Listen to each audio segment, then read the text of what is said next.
સ્થિત MS યુનિવર્સિટીમાં NSUIનું આંદોલન, પ્રવેશ પ્રક્રિયાને લઈને બબાલ અને પોલીસ સાથે ઝપાઝપી.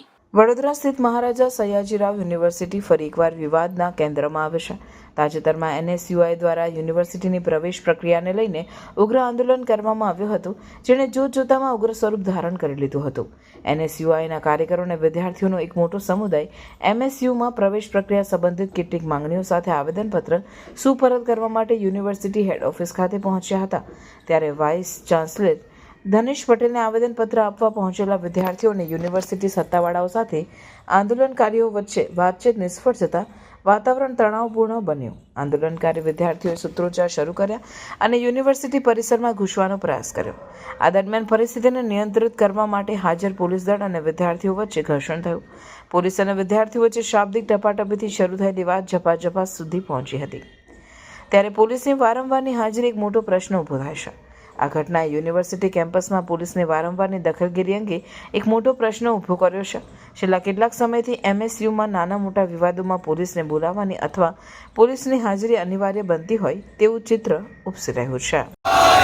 બંધ કરો ભાઈ, બંધ કરો, બંધ કરો, બંધ કરો ભાઈ, બંધ કરો, ભ્રષ્ટાચાર બંધ કરો, આપો એડમિશન આપો, નહીં ચલેગી, નહીં ચલેગી, તાનાશાહી નહીં ચલેગી, નહીં ચલેગી, નહીં ચલેગી.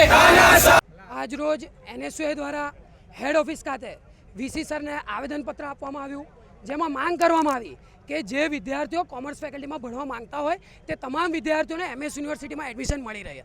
કેમ કે આ જે મહારાજા સયાજીરાવ યુનિવર્સિટી છે એ મહારાજા ગાયકવાડે વડોદરાના વિદ્યાર્થીઓના હિત માટે એમના સારા માટે આ બનાવેલી યુનિવર્સિટી છે, જેથી કરીને વડોદરાના તમામ વિદ્યાર્થી અહીંયા ભણી શકે, ઓછી ફીસે ભણી શકે, તમામ વિદ્યાર્થીઓને બહાર ભણવા માટે ના જવું પડે. પણ આજે સત્તા પર બેઠેલા સત્તાધીશો ક્યાંક ને ક્યાંક આજુબાજુની યુનિવર્સિટીઓને ફાયદો પહોંચાડવા માટે અહીંયા વિદ્યાર્થીઓ સાથે ભવિષ્ય સાથે ચેડા કરી રહ્યા છે. 10,000 વિદ્યાર્થીઓએ MS યુનિવર્સિટીમાં ભણવા માટે એપ્લાય કર્યું હતું, એમાંથી 6,400 વિદ્યાર્થીઓની જ મેરિટ લિસ્ટ બહાર પાડવામાં આવી. જ્યારે આવેદનપત્ર NSUI આપવા માટે ગયું ત્યારે વાત કરવામાં આવી કે અમે વધારો કરીશું, આવું કરીશું, તેવું કરીશું. એડમિશન પ્રક્રિયા પતવાઈ, પણ યુનિવર્સિટીના સત્તાધીશોએ કોઈ જ સીટોમાં વધારો કર્યો નથી.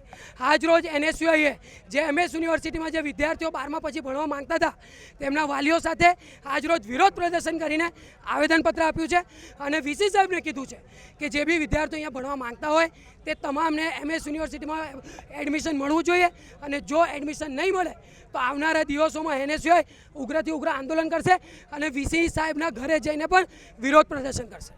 એમની રજૂઆત સીટ વધારવા બાબતે હતી અને અમારું 54.25% કટ ઓફ છે. ત્યાં સુધી અમે એડમિશન આપી દીધા છે. આજે ત્રીજો રાઉન્ડ પતે છે અમારો 12:30 રાત્રે 12 વાગે. એ પહેલાં કદાચ એવું લાગે છે કે અમુક સીટો ખાલી રહેવાની છે અને તદુપરાંત અમે એમના માટે ટ્રાય પૂરેપૂરો કરીશું અને સાંજે 6:30 તમને રિપ્લાય આપીશું. ના, ઝપાઝપી નથી કરી. વિદ્યાર્થીઓના પ્રશ્ન જુદા હતા અને બધું સોર્ટ આઉટ થઈ ગયું છે.